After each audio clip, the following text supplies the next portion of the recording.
Let's get into the wrangle. I'm joined on the desk as ever by late debate co-host Liz Storer. Great to see you, Liz. Good to be here. And in Melbourne, we got Justin Smith, the man about Melbourne, broadcaster, columnist, all the rest of it. I want to start off on this energy stuff. Amazing frankness today from the CEO of Alinta Energy, Jeff Dimery. Let's have a look again at what he had to say. You came here for truths and straight talking about the transition. So here's a doozy. Australians will have to pay more for energy in the future. No kidding, Liz. I mean, honestly. Revelatory.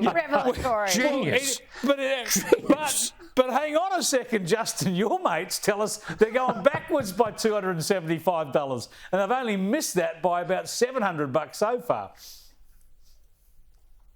My mates are saying that, are they? Oh, okay. Yeah. Thank you. Please enlighten me. Well, these blokes, these lefties running the country who say they're going to save the planet and reduce our power bills by $275 a year, and they've gone up. Oh, we don't want to save the planet. Oh, that's a shame. Oh, that's good. I'm glad to know your full agenda here, that you're not keen on saving the planet anymore. Okay. All right. Look, thank you. Enlighten me more, please. I've got a diesel car and I use electricity, so obviously I want to destroy the best planet in the universe. Now, come on, mate. So these electricity prices are going to hurt people even more. We've got to face up to it.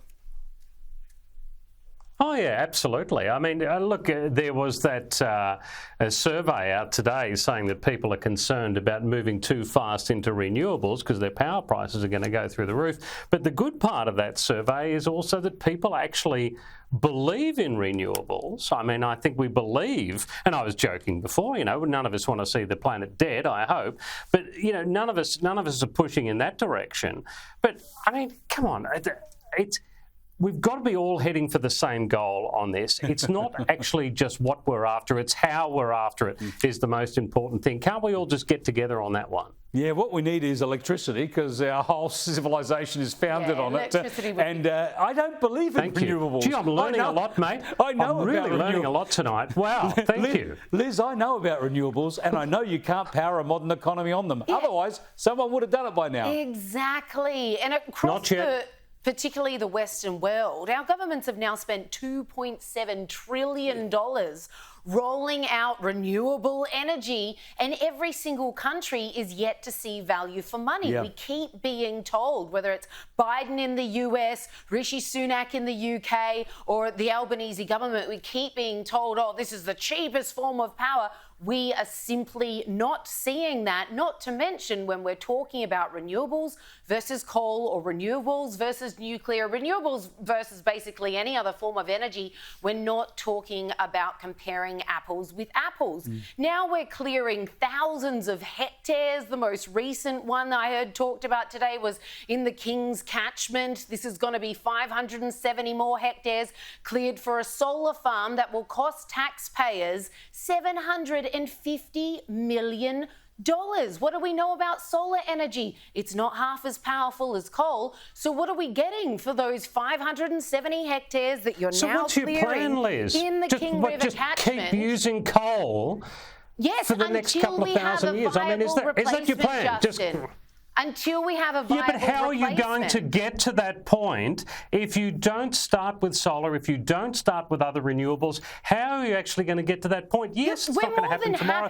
Yes, it's not going to be able to power everything. But the plan is, as time goes on, we learn more about it, we get better at it, it becomes more efficient, it then becomes cheaper. How are you going to get to that point? Nobody has a problem with what you just described, Justin. Nobody has a problem with it. What we have a problem with problem because you want to keep using coal. We're doing it far too fast. People are paying extortionate energy prices. What's your schedule? And being told that they're going to rise even further. It's not workable. It's not viable. What's your schedule? And in the middle of a cost of living crisis, it's simply that we keep using fossil fuels until we have enough renewables to make the switch. All right. Everyone's happy for it to If we don't develop the technology, we're never going to get there. We've got to move on. We're never going to get to that. Got to move on. Got to move on. Got to move on. They call it the Kenny Report. I get a word in every now and then. Am I making sense? No, it's simple. You're making no sense at all.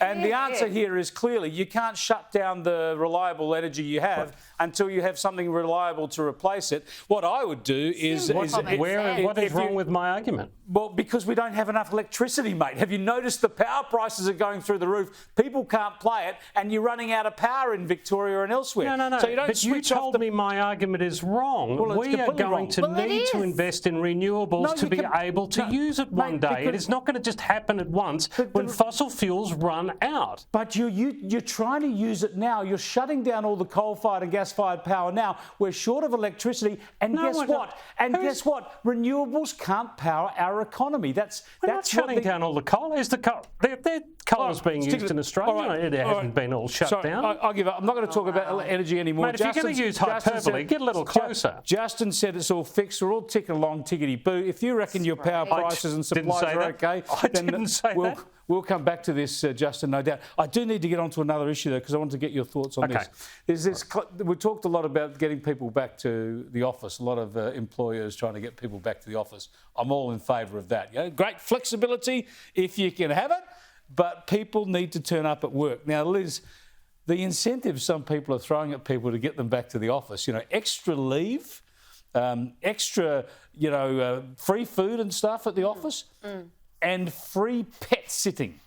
They'll look after your pets or let you bring the pets to the office. Incredible. I mean, this is obviously, as you've said, it smacks of desperation.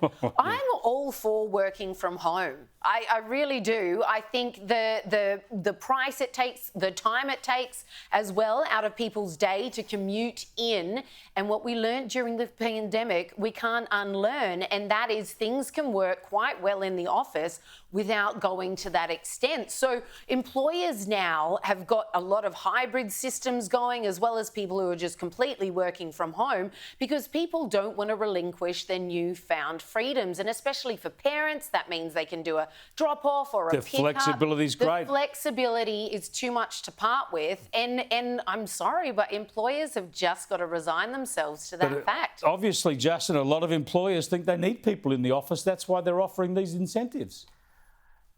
Yeah, but why can't they link it to productivity, though? I mean, because that's the point. They want productivity. If they can prove that the person's more productive at home, let them stay at home. If they can show that they're going to be more productive if they actually come into the office and it's better for the business, then they go that way. Can't we find a common sense ground here? We say, hey, listen, that person's great at home. Leave them there because they churn it out like no one's business. However, for this crew, we've got to bring them in. Surely we can.